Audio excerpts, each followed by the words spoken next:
ঈদুল আজহার প্রধান জামাতে অংশ নিলেন রাষ্ট্রপতি ও প্রধানমন্ত্রী। গণমানুষের কল্যাণ প্রার্থনা।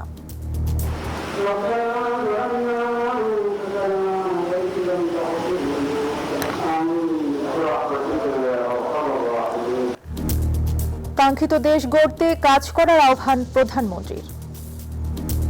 যেভাবে আমরা দেশকে আমাদের কল্পনায় দেখি, সরকার চেষ্টা করছে দেশটাকে সেইভাবে গড়ে তোলার জন্য। সেনা সদস্যদের সাথে ঈদ শুভেচ্ছা বিনিময়। বিরোধী দলকে সঙ্গে নিয়ে সরকারকে সংস্কার বাস্তবায়নের আহ্বান নাহিদ ইসলামের। বাংলাদেশ অনেকগুলো সংকটের মধ্য দিয়ে যাচ্ছে। প্রথমত অর্থনৈতিক সংকট, জ্বালানি তেলের দাম বেড়েছে, দ্রব্যমূল্যের দাম বাড়ছে, ফলে মানুষের কিন্তু নাভিশ্বাস উঠে যাচ্ছে। দেশ বিনির্মাণে ঐক্যের অভাব দেখছে জামাত। ত্যাগের মহিমায় দেশ জুড়ে পশু কোরবানি, বর্জ্য অপসারণের কাজ করছে ২৯,০০০ কর্মী। ১২ ঘন্টায় শেষ করার আশা।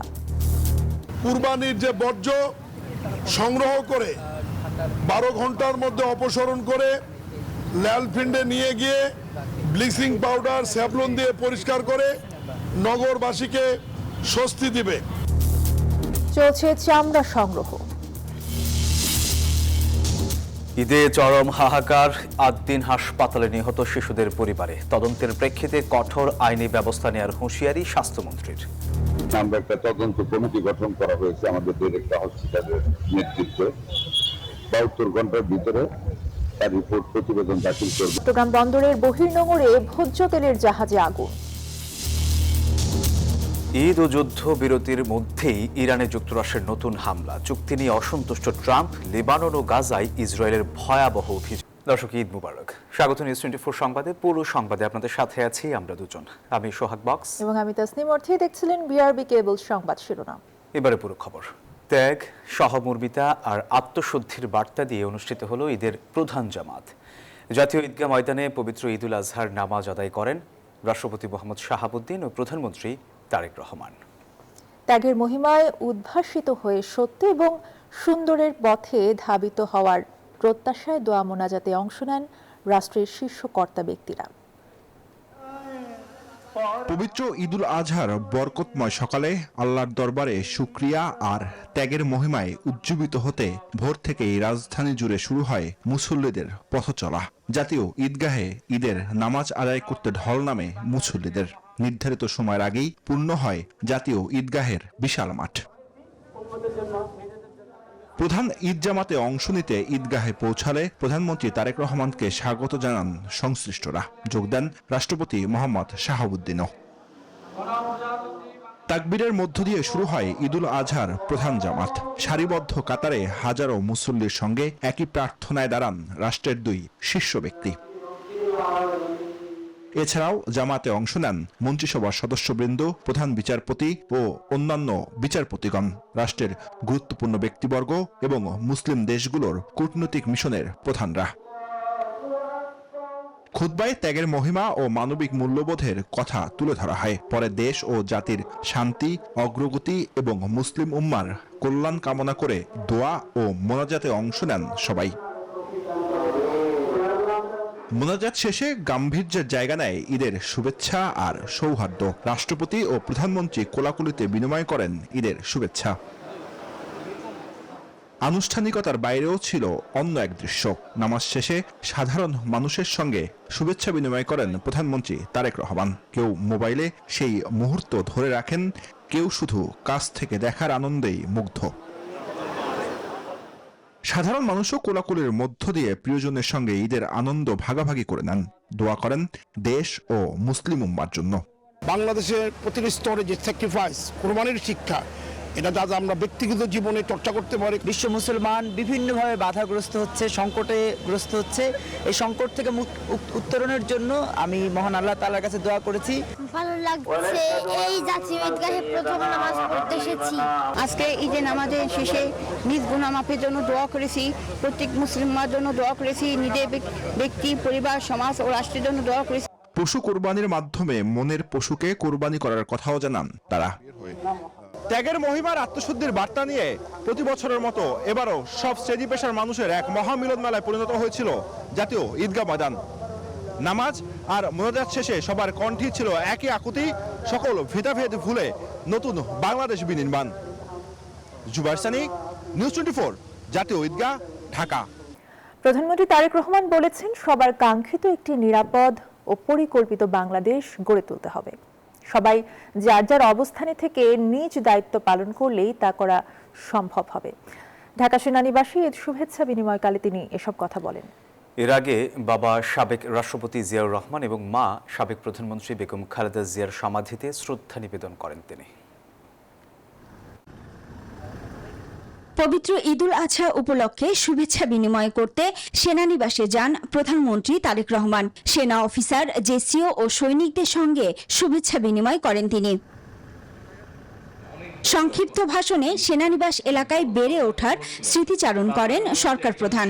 বলেন, দেশের জন্য বাহিনীর সদস্যদের আত্মত্যাগের মূল্যায়ন করা সরকারের দায়িত্ব।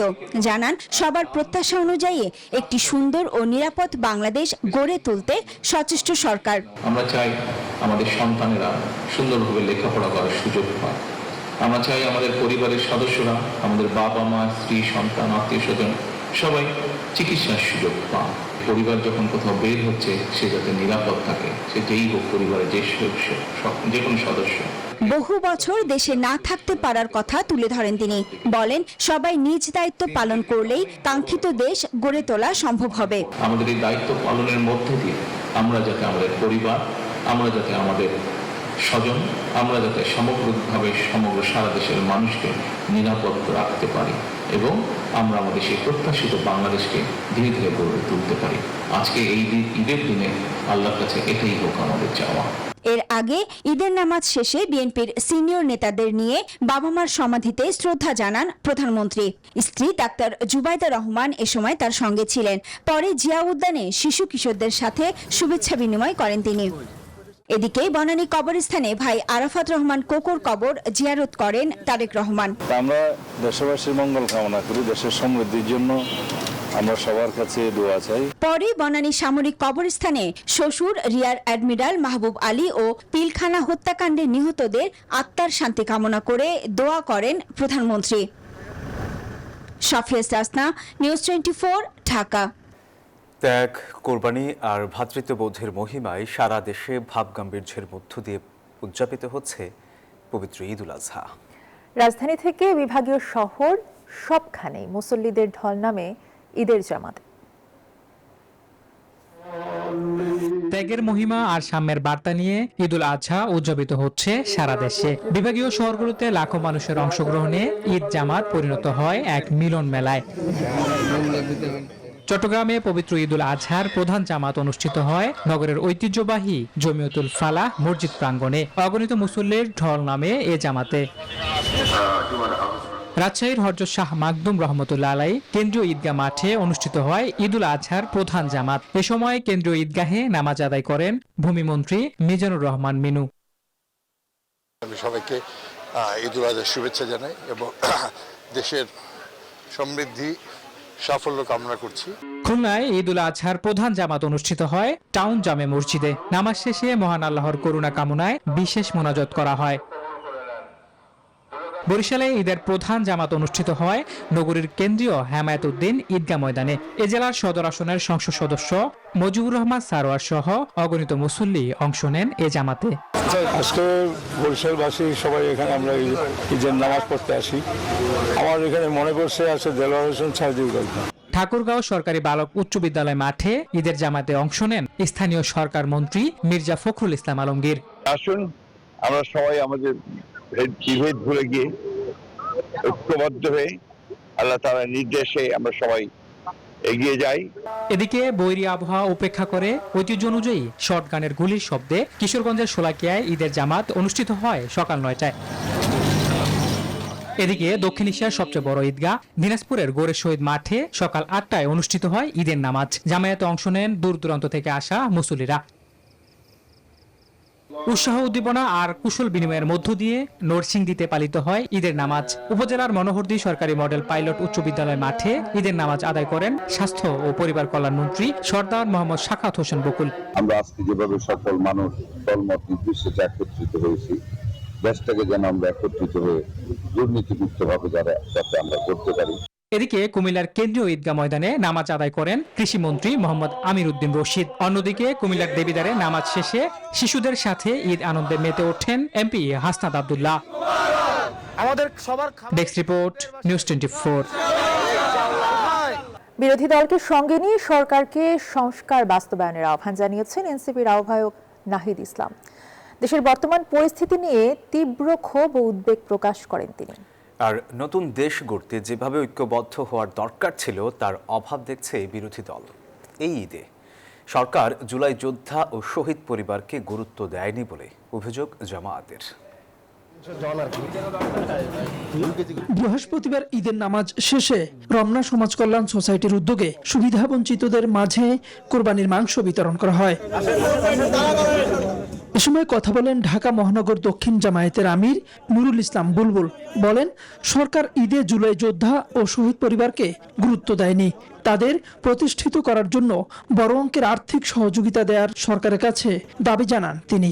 ডাকসু ভিপি বলেন, দেশ বিনির্মাণে যে ঐক্যের দরকার ছিল তা এখন নেই। সে বাংলাদেশ বিনির্মাণ করার জন্য যেভাবে সবার ঐক্যবদ্ধ হওয়া দরকার ছিল, রাজনৈতিক দলগুলোর যেভাবে তাদের দায়িত্বশীল আচরণ করা দরকার ছিল, সেই জায়গায় আমরা তার ব্যর্থ দেখতে পাচ্ছি। সরকারের প্রথম এবং প্রধান অগ্রাধিকার পাওয়া দরকার ছিল শহীদ পরিবার, আহত এবং যারা ক্ষতিগ্রস্ত জুলাই যোদ্ধা, তারা অগ্রাধিকার পাওয়ার দরকার ছিল, কিন্তু সেটা ব্যত্যয় ঘটেছে বলে মনে হয়। এদিকে রামপুরার সালামবাগ মসজিদে পবিত্র ঈদুল আজহার নামাজ আদায় শেষে কথা বলেন এনসিপি আহ্বায়ক নাহিদ ইসলাম। বলেন, সংস্কার পাশ কাটিয়ে কখনোই অর্থনৈতিক সংকট দূর হবে না।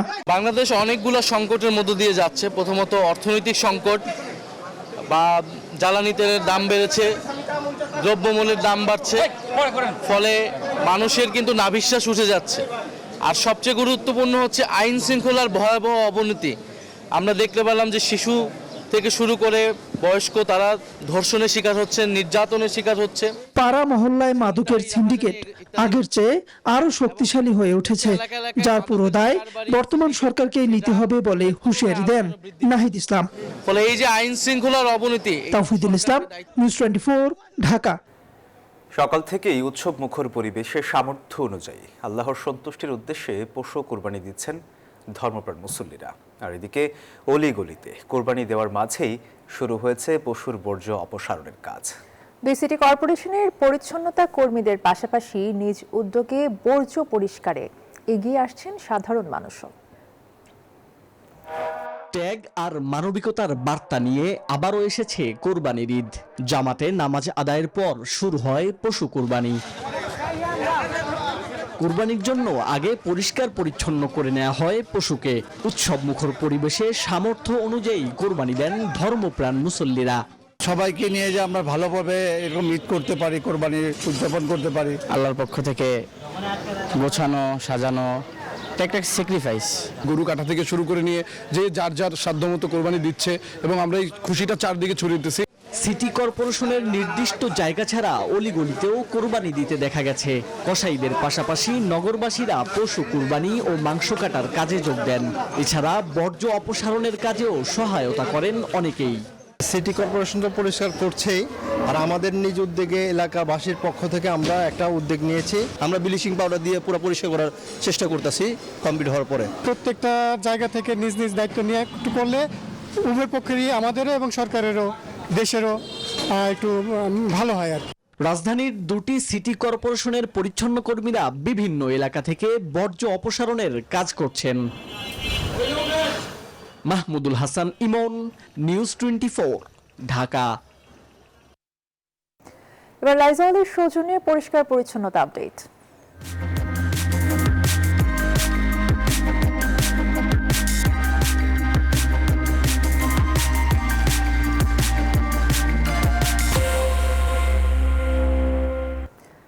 নির্ধারিত সময়ের মধ্যেই কোরবানির পশুর সকল বর্জ্য সংগ্রহ করে আমিন বাজারের ময়লার ভাগাড়ে স্থানান্তর করা হবে বলে জানিয়েছেন এলজিআরডি প্রতিমন্ত্রী মীর শাহে আলম।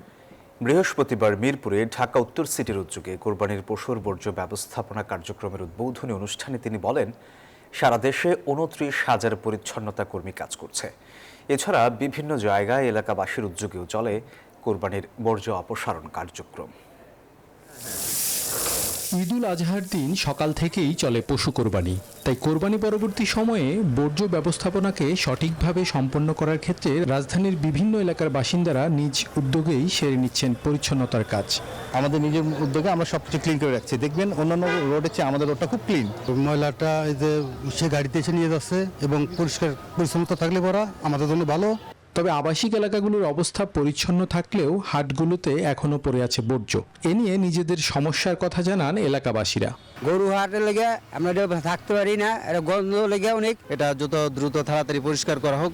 বৃহস্পতিবার দুপুরে কোরবানির পশুর বর্জ্য ব্যবস্থাপনা সংক্রান্ত কার্যক্রমের উদ্বোধনী অনুষ্ঠানে সার্বিক উদ্যোগের কথা জানান স্থানীয় সরকার প্রতিমন্ত্রী মীর শাহে আলম ও ঢাকা উত্তর সিটি প্রশাসক শফিকুল ইসলাম খান। পবিত্র ঈদুল আজহার কুরবানির যে বর্জ্য সংগ্রহ করে 12 ঘন্টার মধ্যে অপসারণ করে ল্যালফিন্ডে নিয়ে গিয়ে ব্লিচিং পাউডার স্যাভলন দিয়ে পরিষ্কার করে নগরবাসীকে স্বস্তি দিবে। 72 ঘন্টার ঢাকা উত্তর সিটি কর্পোরেশনের পক্ষ থেকে বর্জ্যকে অপসারণ করার জন্য একটা অ্যাকশন প্ল্যান করা হয়েছে। সেই প্ল্যান অনুযায়ী আমরা কাজ করছি। সঠিক বর্জ্য ব্যবস্থাপনার মাধ্যমে সুন্দর বাসযোগ্য পরিবেশ নিশ্চিত হবে রাজধানীতে, এমনটি প্রত্যাশা সবার। মাইদুল ইসলাম, নিউজ 24, ঢাকা। ডিটারজেন্ট বাদ দিন, ফ্লোর মুছতে লাইজল নিন। লাইজল ডিটারজেন্ট থেকে 10 গুণ বেশি পরিষ্কার করে চিটচিটে ভাব দূর করে। ঘর হয় কমপ্লিট ক্লিন। Lysol clean. চলছে কোরবানির পশুর চামড়া সংগ্রহ কার্যক্রম। এরই মধ্যে রাজধানীর চামড়ার বাজারে তীব্র দরপতন দেখা গেছে। মৌসুমী ব্যবসায়ীদের অভিযোগ, সিন্ডিকেটের কারণে সরকার নির্ধারিত দামের চেয়ে অনেক কমে চামড়া বিক্রি করতে হচ্ছে সরকারকে। বড় গরুর চামড়া বিক্রি হচ্ছে প্রায় 600 টাকায়, আর ছাগলের চামড়ার দাম নেমে এসেছে মাত্র 10 থেকে 25 টাকায়। তবে অভিযোগ অস্বীকার করে আড়তদাররা দুষছেন পশুর চামড়ার ত্রুটি, আন্তর্জাতিক বাজারের মন্দা এবং লবণ কেমিক্যালের বাড়তি দামকে। ঈদুল আজহার সকালে চারদিকে উৎসবের আনন্দ, কোলাকুলি আর পরিবারের ব্যস্ততা। ঠিক সেই সময়েই রাজধানীর আজিমপুর কবরস্থানে ভিড় করেছেন স্বজন হারানো মানুষেরা। কেউ বাবার কবরের পাশে দাঁড়িয়ে কাঁদছেন, কেউ মায়ের জন্য দোয়া করছেন, কেউ আবার হারানো সন্তানের স্মৃতি আঁকড়ে নির্বাক বসে আছেন। ঈদের নামাজ শেষে প্রিয়জনদের কবর জিয়ারত করতে এসে আজিমপুর কবরস্থান যেন পরিণত হয় স্মৃতি, শোক আর ভালোবাসার এক নীরব জনপদে। রাশেদ রায়হান রিপোর্ট। সারা বছর জীবনের ব্যস্ততায় অনেকেরই হয়ে ওঠে না প্রিয় মানুষগুলোর কবরের পাশে আসা। তাই ঈদুল আজহার নামাজ শেষে বাবা মা, ভাই বোন, স্বামী স্ত্রী কিংবা সন্তানের কবর জিয়ারত করতে আজিমপুর কবরস্থানে ছুটে আসেন অসংখ্য মানুষ। কবরস্থানে ঢুকতেই ধীরে ধীরে স্তিমিত হয়ে আসে শহরের কোলাহল। চারপাশে শুধু কোরআন তিলাওয়াত, দোয়া আর কান্নার শব্দ। বাবার কবর জিয়ারত করতে এসে কান্নায় ভেঙে পড়েন দুই কন্যা জান্নাত আর হাবিবা। আমি বাবার কবর জিয়ারত করতে আসছি, আমার মনে আমি যে জিয়ারত করতে আসলাম তারপর মনে হয় না আমার বাবা মারা গেছে। মানে বাবা যে কি জানে সেটা যাদের বাবা নেই তারাই বুঝে। ধানমন্ডি 27 থেকে দুই ছেলেকে নিয়ে বাবার কবর জিয়ারত করতে আসেন ব্যবসায়ী রেজাউল করিম। প্রচন্ড কষ্ট দেয়, বুঝিনি আগে, চলে যাওয়ার পরে বুঝতে পারছি যে বাবা কি জিনিস, ছায়াটা চলে গেছে। মনে পড়লে কবরে আসি, একটু জিয়ারত করে যাই, ভাল লাগে। 20 বছর অপেক্ষার পর সন্তান পেয়েছিলেন সাবিনা পারভিন, কিন্তু আদরে সেই সন্তানের কবর ছুঁয়ে আজ কেবল স্মৃতি হাতড়াচ্ছেন মা। আমি পৃথিবীতে একা, আমার পৃথিবীতে কেউ নাই। সন্তান যে কি দুঃখ, মা ছাড়া কেউ বুঝতে পারে না বাবা। আজিমপুর কবরস্থান যেন আজ শুধু একটি কবরস্থান নয়, এ যেন হাজারো স্মৃতি আর অপূর্ণতার এক মিলন মেলা। বাবার কবর জিয়ারত করতে আসছি। উনি 16 রোজায় স্ট্রোক করে মারা গেছিল। বাবা ছাড়া আর কি কেউ নেই আমার, বাবাই ছিল আমার আপন। বাবা মার সাথে হাজিরা দেওয়াটা, এভাবে যতটুকু সম্ভব নিজের অনুভূতি থেকে একটু সান্ত্বনা খোঁজা। ঈদের আনন্দের মাঝেও আজিমপুর কবরস্থানে ভেসে উঠেছিল একটাই সত্য, আপন মানুষ হারানোর শোক কখনো পূরণ হয় না। রাশেদ রায়হান, নিউজ 24, ঢাকা। ঈদের দিনেও কান্না ও হাহাকারে দিন কাটছে আদ্দিন হাসপাতালে মারা যাওয়া 6 শিশুর পরিবারগুলোর। স্বজনদের অভিযোগ, এসির লিক হওয়া গ্যাসের কারণেই মর্মান্তিক মৃত্যু ঘটেছে। এ ঘটনায় বুধবার রমনা থানায় হাবিবুর রহমান নামে এক নবজাতকের বাবা অভিযোগ দায়ের করলে বৃহস্পতিবার তা মামলা হিসেবে লিপিবদ্ধ করা হয়। এ বিষয়ে স্বাস্থ্যমন্ত্রী সর্দার সাখাওয়াত হোসেন জানান, ৮ দিন হাসপাতালে শিশুদের মৃত্যুর ঘটনায় তদন্ত রিপোর্টের প্রেক্ষিতে কঠোর আইনি ব্যবস্থা নেওয়া হবে। আমরা একটা তদন্ত কমিটি গঠন করা হয়েছে আমাদের ডিরেক্টর হসপিটালের নেতৃত্বে। 72 ঘন্টার ভিতরে তার রিপোর্ট প্রতিবেদন দাখিল করবে। চট্টগ্রাম বহির্নোঙর তেলবাহী জাহাজে লাগা আগুন নিয়ন্ত্রণে এনেছে নৌবাহিনী এবং কোস্টগার্ড। বৃহস্পতিবার সকালে এমটি মেঘনা ট্রেডারে আগুন লাগার এই ঘটনা ঘটে। অগ্নিকাণ্ডের খবর পেয়ে আগুন নিয়ন্ত্রণে কাজ শুরু করে বাংলাদেশ কোস্টগার্ডের 2টি অগ্নি নির্বাপন দল ও 2টি জাহাজ। আগুনের কারণ ও ক্ষয়ক্ষতির পরিমাণ সম্পর্কে এখনও জানা যায়নি। ঈদুল আজহার ছুটিতে বিনোদন কেন্দ্রে ভিড় করছেন নগরবাসী। রাজধানীর টগি ফান ওয়ার্ল্ড থেকে আমাদের সাথে যুক্ত আছেন সাদমান রাফিদ, তার কাছ থেকে জেনে নেব বিস্তারিত। রাফিদ, কেমন ভিড় দেখছেন মানুষের এবং বিনোদনের আয়োজন কেমন? অর্থাৎ যেমনটি বলছেন, আসলে কুরবানি ঈদে কিন্তু বিভিন্ন ধরনের প্রস্তুতি শেষ করার পরে আজ বিকাল থেকে কিন্তু টগি ফান ওয়ার্ল্ডে আমরা দেখেছি যে অভিভাবক সাথে শিশুদেরকে নিয়ে কিন্তু এই টগি ফান ওয়ার্ল্ডে আসতে শুরু করেছে এবং এই টগি ফান ওয়ার্ল্ডে কিন্তু বিভিন্ন ধরনের আসলে শিশুদের রোমাঞ্চিত করার কিন্তু বিভিন্ন ধরনের আসলে খেলার সামগ্রী রয়েছে, যেগুলো কিন্তু মাধ্যমে তারা আসলে রোমাঞ্চিত হচ্ছে বা আসলে তারা বিনোদন পাচ্ছে। এছাড়া আপনাকে যদি একটু জানিয়ে রাখতে চাই যে শিশুদের পাশাপাশি এখানে কিন্তু বিভিন্ন বয়সের মানুষদের জন্য কিন্তু বিভিন্ন ধরনের রাইড রয়েছে, যার মাধ্যমে কিন্তু তারা এখানে এসে আসলে বিভিন্ন ধরনের বিনোদনের সাথে আসলে নিজেদেরকে মানিয়ে নিচ্ছে। এবং আপনাকে যদি আরেকটু বলতে চাই যে দক্ষিণ এশিয়ার অন্যতম যে ডিজিটাল পার্ক এই টগি ফান ওয়ার্ল্ড কিন্তু ঈদের দিনগুলোতে আসলে বেলা 12টা থেকে রাত 10টা পর্যন্ত খোলা থাকবে এবং এরই মধ্যে কিন্তু আসলে এই সময়তেই কিন্তু মানুষ অভিভাবকরা আসবে তাদের শিশুদেরকে নিয়ে এবং এই টগি ফান ওয়ার্ল্ডে। তো এই ছিল রাজধানীর টগি ফান ওয়ার্ল্ড থেকে আমার কাছে সবশেষ তথ্য। ফিরে যাচ্ছি স্টুডিওতে। ধন্যবাদ আপনাকে। সাদমান রাফিদ আমাদেরকে জানাচ্ছিলেন টগি ফান ওয়ার্ল্ড থেকে। এবার আন্তর্জাতিক সংবাদ। যুদ্ধবিরতি লঙ্ঘন করে ইরানের বন্দর আব্বাসে দ্বিতীয়বারের মতো হামলা চালিয়েছে যুক্তরাষ্ট্র, আর জবাবে কুয়েতের মার্কিন বিমান ঘাঁটিতে পাল্টা হামলা করেছে তেহরান।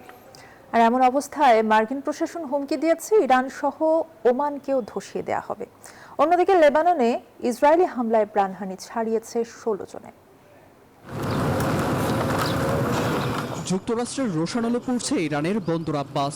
যুদ্ধবিরতি লঙ্ঘন করে বুধবার বন্দরটির সামরিক অবকাঠামোয় হামলা চালানো হয়। জবাবে ইরাকের মার্কিন বিমান ঘাঁটিতে ক্ষেপণাস্ত্র হামলা চালিয়ে শত্রুদের সতর্ক করেছে বিপ্লবী যোদ্ধারা। বাগদাদ হামলাটি প্রতিহতের দাবি করে নিন্দা জানিয়েছে। তেহরানের নিন্দায় ভাসছে যুক্তরাষ্ট্র সহ আরব দেশগুলো। এদিকে সমৃদ্ধ ইউরেনিয়াম ও হরমুজের নিয়ন্ত্রণ ছাড়তে নারাজ তেহরান। নতি স্বীকার না করায় তেহরানের বিরুদ্ধে ভয়ানক পদক্ষেপের হুমকি দিয়েছেন মার্কিন প্রেসিডেন্ট ডোনাল্ড ট্রাম্প। চোখ রাঙিয়েছেন ওমানকেও। আন্তর্জাতিক জলসীমা এটা কেউ নিয়ন্ত্রণ করবে না, তবে আমরা এর ওপর নজর রাখব। অন্যদিকে দক্ষিণ লেবাননে 7টি শহর খালির নির্দেশ দিয়ে ইসরায়েল স্থল অভিযানে নেমেছে। 600 কিলোমিটার এলাকা দখল করে বিমান থেকে ফসফরাস বোমাও ছুড়ছে দখলদার বাহিনী। তাদের হত্যাযজ্ঞে হতাহত বহু মানুষ। বর্বরতার দাঁত ভাঙা জবাব দিচ্ছে লেবাননের সশস্ত্র গোষ্ঠী হিজবুল্লাহ। সীমান্তে ইসরায়েলি প্রতিরক্ষা বাহিনীর ঘাঁটি লক্ষ্য করে হামলা চালাচ্ছে তারা। নীরব দাস, নিউজ 24। আর এই ছিল নিউজ 24 সংবাদের এখনকার আয়োজনে। এতক্ষণ সাথে থাকার ধন্যবাদ সবাইকে।